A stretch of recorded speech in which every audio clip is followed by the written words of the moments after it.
श्री शिवाय नमस्तुभ्यम। हर हर महादेव।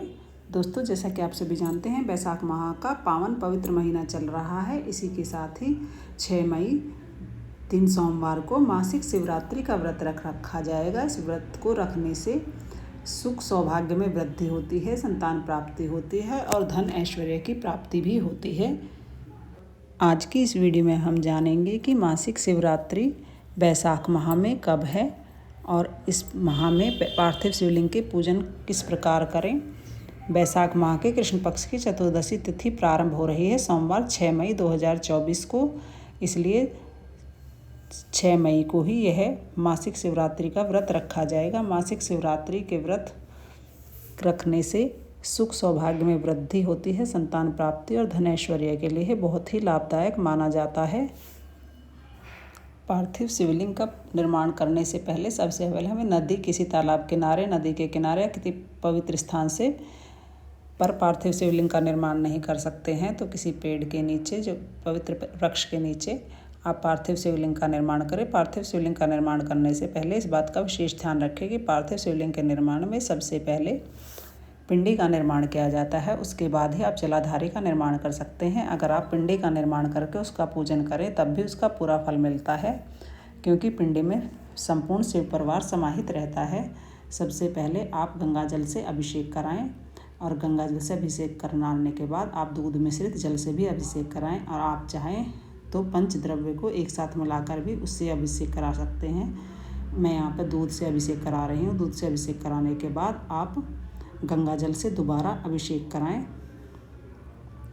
अभिषेक कराते समय आप ओम नमः शिवाय इस मंत्र का उच्चारण करते हुए समस्त पूजन सामग्री का प्रोक्षण करें, उस पर जल छिड़क दें और उसके बाद आप फिर दही से अभिषेक कराएं। दही से अभिषेक कराकर आप फिर बूरा से अभिषेक कराएं।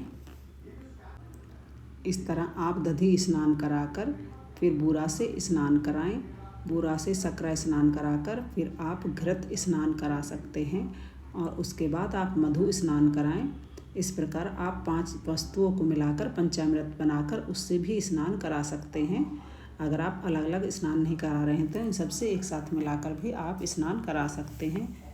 इस प्रकार फिर शुद्ध जल से दोबारा स्नान कराकर फिर उन्हें सबसे पहले आप सुगंधित द्रव्य, चंदन, रोली जो भी आपके पास हो वो चढ़ाएं और ओम नमः शिवाय का जाप करते रहें। इस तरह मैं घी का लेपन कर रही हूँ। घी के लेपन से सुख सौभाग्य में वृद्धि होती है और घर में धन संपत्ति का आगमन होता है।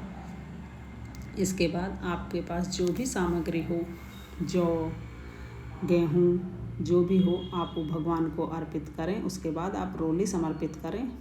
रोली समर्पित करने के बाद आपने वस्त्र रूपी कलावा या रुई भी समर्पित कर सकते हैं, क्योंकि रुई एक तरह से वस्त्र का काम ही करती है। इस बार सोमवार का दिन होने से इस मासिक शिवरात्रि का महत्व और अधिक बढ़ जाएगा। आप चाहें तो मासिक शिवरात्रि के दिन शिवलिंग की पूजा ना कर पाएँ तो इस तरह घर में पार्थिव शिवलिंग का पूजन कर सकते हैं। उसके बाद आप जौ, मूंग, गेहूँ जो भी अन्न या सामग्री आपके पास हो वे भगवान शिव को अर्पित करें। भगवान शिव के क्रमश 8 नाम हैं। ओम हराय नमः इस करके पार्थिव शिवलिंग निर्माण के लिए मिट्टी लाएं। दूसरे अर्थात ओम महेश्वराय नमः का उच्चारण करके लिंग निर्माण करें। फिर ओम सांभवे नमः बोलकर पार्थिव लिंग की प्रतिष्ठा करें। तत्पश्चात ओम शूल पाणवे नमः कहकर उस पार्थिव शिवलिंग में भगवान शिव का आह्वान करें। ओम पिनाक धृषे नमः कहकर उस शिवलिंग को नहलाएं। ओम शिवाय नमः बोलकर उसकी पूजा करें और फिर ओम पशुपते नमः कहकर क्षमा प्रार्थना करें। इस प्रकार पार्थिव शिवलिंग के पूजन में गेहूँ, जौ, जई, चावल जो भी आपके पास हो भगवान शिव को अर्पित करें। भगवान शिव को सफ़ेद पुष्प विशेष रूप से प्रिय है, इसलिए आप हो सके तो एक सफ़ेद पुष्प अवश्य चढ़ाएं।